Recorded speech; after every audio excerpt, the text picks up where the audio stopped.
जय श्री राम मेरे भाइयों। आज मैं अपने सभी देशभक्त भाइयों के समक्ष भारत चीन विवाद क्या है और भारत चीन विवाद क्यों है, इस विवाद की कुछ प्रमुख कड़ियां आप सभी के समक्ष प्रस्तुत करने जा रहा हूं। और 1962 में भारत ने चीन के विरुद्ध युद्ध में क्या क्या प्रमुख गलतियां करी, उन गलतियों की तरफ भी मैं अपने सभी देशभक्त भाइयों का ध्यान आकर्षित करूंगा। मैं आशा करता हूं कि मेरे सभी देशभक्त भाइयों को भारत चीन के इस किस्से कहानी को सुनकर उन सभी के मन में देशभक्ति की भावना को और अधिक प्रबलता मिलेगी।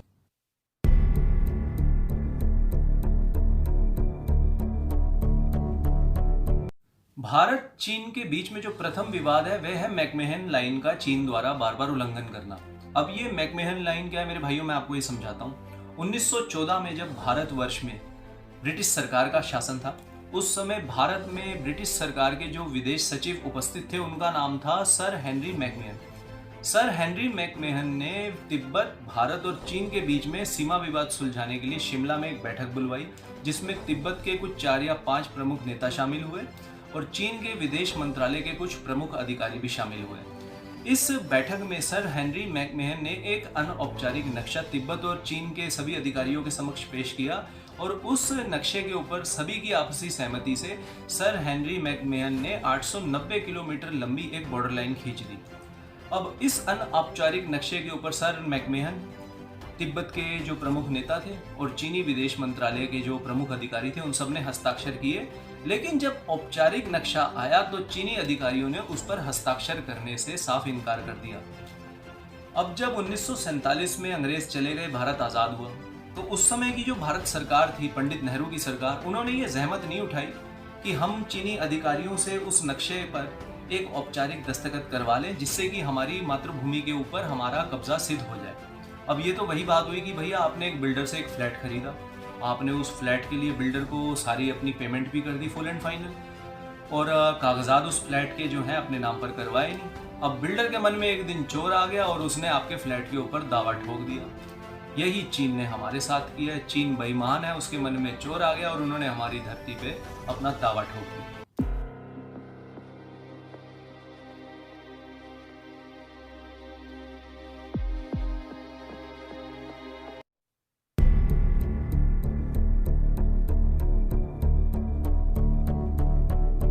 भारत चीन के बीच जो दूसरा सबसे बड़ा विवाद है वह है अक्साई चिन का। अक्साई चिन का जो अर्थ है वह होता है कि एक बहुत ऊंचाई वाले स्थान पर स्थित नमक और रेत का एक मरुस्थल। अब ये मरुस्थल जो क्षेत्र है ये हमारे जम्मू कश्मीर राज्य का पूर्वी भाग है। 1962 के युद्ध के बाद चीन ने इस क्षेत्र के ऊपर अपना अवैध कब्जा जमा लिया।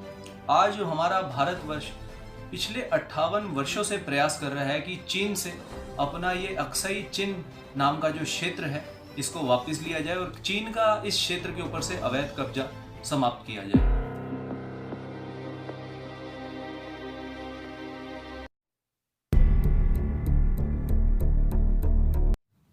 भारत और चीन के बीच तीसरा और सबसे प्रमुख विवाद है भारत द्वारा तिब्बत के महान धर्मगुरु दलाई लामा को शरण दिया जाना। 1949 के साल में चीन ने तिब्बत के ऊपर अपना दावा ठोक दिया। अब भारत ने चीन की इस पेशकश का पुरजोर विरोध किया, लेकिन पंडित नेहरू की सरकार ने 1954 के दौर में चीन के साथ एक पंचशील समझौता किया, जिस समझौते के अनुसार भारत ने तिब्बत पर चीन का आधिपत्य स्वीकार कर लिया। 1959 में भारत ने तिब्बत के महान धर्मगुरु दलाई लामा को शरण दे दी और हिमाचल प्रदेश में उनके स्वागत में बहुत बड़े बड़े समारोह का आयोजन भी किया गया।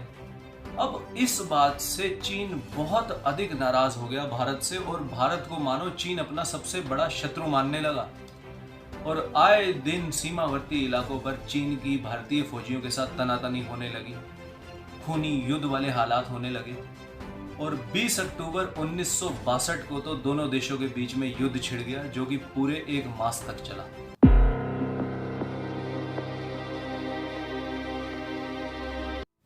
अभी तक भाइयों मैंने आप सभी को भारत और चीन के बीच में जो प्रमुख विवाद हैं उनके बारे में बताया।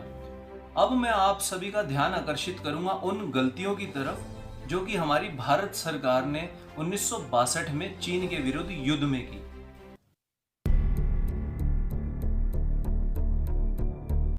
1950 के दशक में जब धोखेबाज चीन सारी दुनिया से अलग थलग पड़ गया, उस समय हमारे भारत के जो प्रधानमंत्री थे पंडित जवाहरलाल नेहरू, वह धोखेबाज चीन से संबंध बढ़ाने के इतने बड़े पक्षकार थे कि एक दिन जापान ने भारत को एक बैठक के लिए आमंत्रित किया। लेकिन भारत सरकार ने जापान का ये निमंत्रण इस कारण ठुकरा दिया कि जापान ने चीन को इस बैठक के लिए आमंत्रित क्यों नहीं किया। तो इतने बड़े पक्षकार थे जवाहरलाल नेहरू चीन से संबंध बढ़ाने के। धोखेबाज चीन के साथ जवाहरलाल नेहरू ने हिंदी चीनी भाई भाई का भी जो बहुत बड़ा नारा था वह भी बड़ा प्रचलित कर दिया।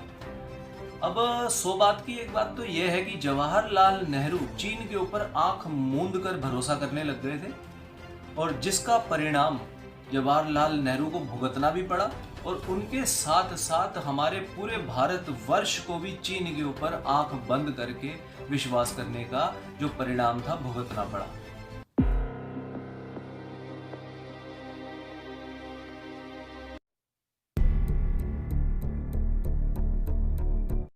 उस समय की हमारी भारत सरकार ने एक ये भी बहुत बड़ी गलती करी कि इन्होंने रूस पर भी अत्यधिक भरोसा किया, अत्यधिक विश्वास किया। उस समय भारत रूस को भी अपना बहुत ही जबरदस्त खास मित्र मानता था, लेकिन जब युद्ध हुआ तो रूस पलट गया, उसने भारतवर्ष को धोखा दिया। युद्ध के दौरान रूस के जो समाचार पत्र थे उसमें लेख छपने लगे कि भारत हमारा बहुत अच्छा मित्र है, लेकिन चीन हमारा भाई है।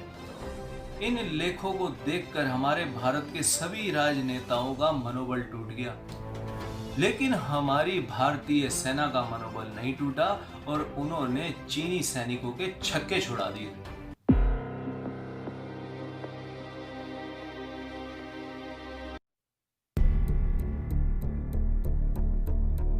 ये जो हमारे पंडित जवाहरलाल नेहरू थे, चचा नेहरू, ये चीन पर इतना अधिक भरोसा करते थे आंख मूंद कर कि ये इस बात की कल्पना भी नहीं कर सकते थे कि चीन कभी भारत पर आक्रमण करेगा।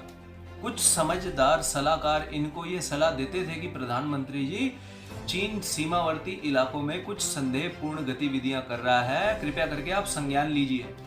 लेकिन नेहरू जी तो हंसकर टाल देते थे कि मेरे भाई, चीन जो है कभी भी सीमावर्ती इलाकों में धक्का मुक्की से आगे तो बढ़ ही नहीं सकता, भारत पर तो चीन कभी आक्रमण करेगा ही नहीं, क्योंकि हिंदी चीनी भाई भाई।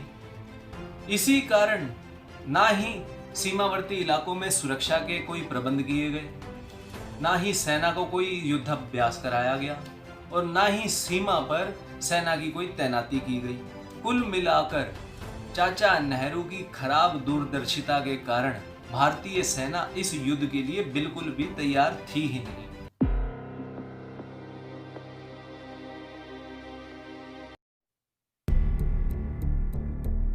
उन्नीस में कृष्णा मेनन जी को भारत का रक्षा मंत्री नियुक्त किया गया। अब रक्षा मंत्रालय को मेनन जी ने समानो अपना कोई अर्दली, अपना कोई चपड़ासी समझ लिया। उनके मन में जो हुक्म आता रक्षा मंत्रालय को सुना दिया करते। 1959 में उन्होंने अपने बहुत ही प्यारे, बहुत ही चहीते अधिकारी लेफ्टिनेंट जनरल BM कौल जी को पूर्वोत्तर राज्यों का सेना नायक, कमांडर इन चीफ घोषित कर दिया। अब मेनन जी के इस फैसले से सेना के बहुत बड़े बड़े अधिकारी बहुत अधिक नाराज हो गए। उन्होंने अपनी इस्तीफे की भी पेशकश कर दी। ये और बात है कि उनके सभी इस्तीफे नामंजूर कर लिए गए। BM कौल जी भारत के एक बहुत ही जोरदार, बड़े ही जोशीले फौजी तो थे, लेकिन उनको युद्ध का अभ्यास बिल्कुल नहीं था, युद्ध का अनुभव था ही नहीं। इसी कारण जब 1962 में हिमालय की चोटियों पर युद्ध आरंभ हो गया तो भाई कौल साहब की तबीयत बिगड़ गई, और कृष्णा मेनन जी की जो उनके चहीतापन था, उनके प्रति जो प्रेम था, उस प्रेम के अधीन होकर कृष्णा मेनन जी ने कौल साहब को वापस दिल्ली उनके निवास स्थान पर बुला लिया, और उनको कहा गया कि आप अपने बिस्तर पर आराम से बैठकर कंबल के अंदर घुसकर यहीं दिल्ली से ही हिमालय की चोटियों पे जो युद्ध हो रहा है उसका संचालन कीजिए। अब मेरे भाइयों, आप इस बात को सोच सकते हैं कि जिस सेना का जो कमांडर इन चीफ है, सेना नायक है, यदि वही युद्ध भूमि छोड़कर भाग जाएगा तो उस सेना के मनोबल पर क्या गुजरेगी, क्या बीतेगी। लेकिन धन्य है हमारे भारतीय सैनिक और भारतीय सेना, जिन्होंने अपनी पीठ दिखाने के बजाय वीर गति को प्राप्त हो जाना ज्यादा बेहतर समझा। उन्होंने अपनी भारत माता की रक्षा में कोई कसर नहीं छोड़ी।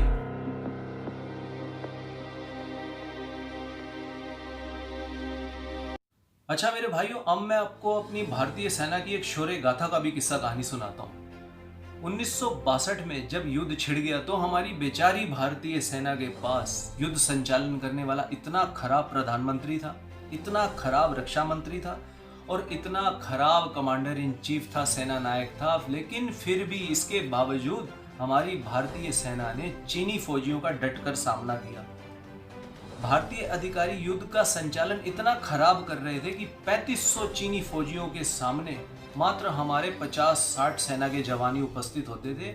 लेकिन उन जवानों का भी आप हौसला देखिए कि वह हमारे 50-60 जवान 3500 चीनी जवानों को परास्त करने में कामयाब हो जाया करते थे। भारत माता की सीमाओं की रक्षा करने में हमारे जवानों ने कोई कसर नहीं छोड़ी, जबकि युद्ध का संचालन बहुत ही निचले स्तर पर किया जा रहा था, बहुत ही खराब किया जा रहा था। अब चीन ने भारतीय सेना से घबराकर 21 नवंबर 1962 को स्वयं युद्ध विराम की घोषणा करी, क्योंकि चीन ये बात भांप गया था कि मैं भारत पर युद्ध पर भारी तो सिद्ध हो रहा हूं, लेकिन भारतवर्ष के खूंखार जो सैनिक हैं वह मेरे देश को 80% तक तबाह करने की क्षमता रखते हैं। इस कारण चीन ने भयभीत होकर युद्ध विराम की घोषणा कर दी।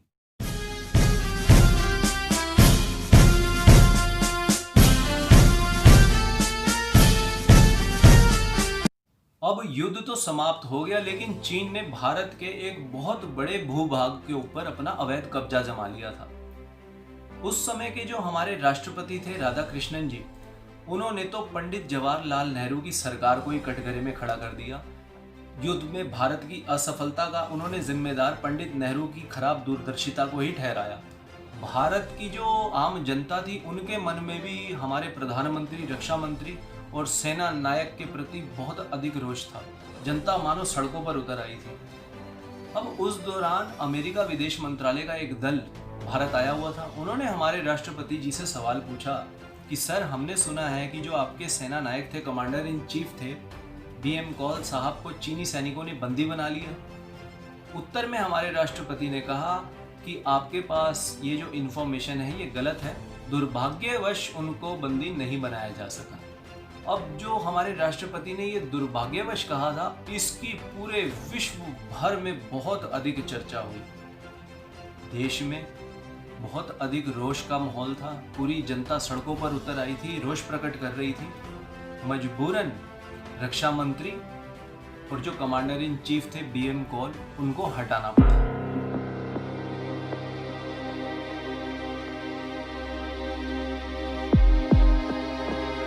उन्नीस के युद्ध के असफलता के बाद भारत में सेना के नवीनीकरण और आधुनिकीकरण का एक अध्याय आरंभ हो गया, जिसका परिणाम यह निकला कि 1965 में जब पाकिस्तान ने चीन की शह पाकर भारत पर आक्रमण किया तो भारत ने पाकिस्तान को धूल चटा दी।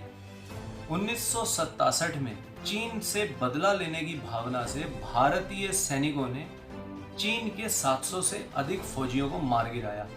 आधिकारिक तौर पर चीन ने कहा कि भाई हमारे 450 जवान मारे गए हैं, लेकिन हमारी भारतीय सेना के वीर जवानों ने कहा कि हमने 700 से भी अधिक जवानों को तुम्हारे मार गिराया है।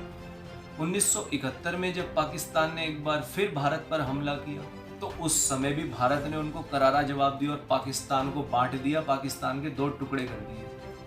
अपनी इस शौर्य गाथा का प्रदर्शन करने के बाद भारतीय सेना को विश्व की सबसे शक्तिशाली सेनाओं में सम्मिलित किया गया। अपने बल पराक्रम के दम के ऊपर आज भारतीय सेना विश्व की सबसे अधिक शक्तिशाली सेनाओं में से एक मानी जाती है।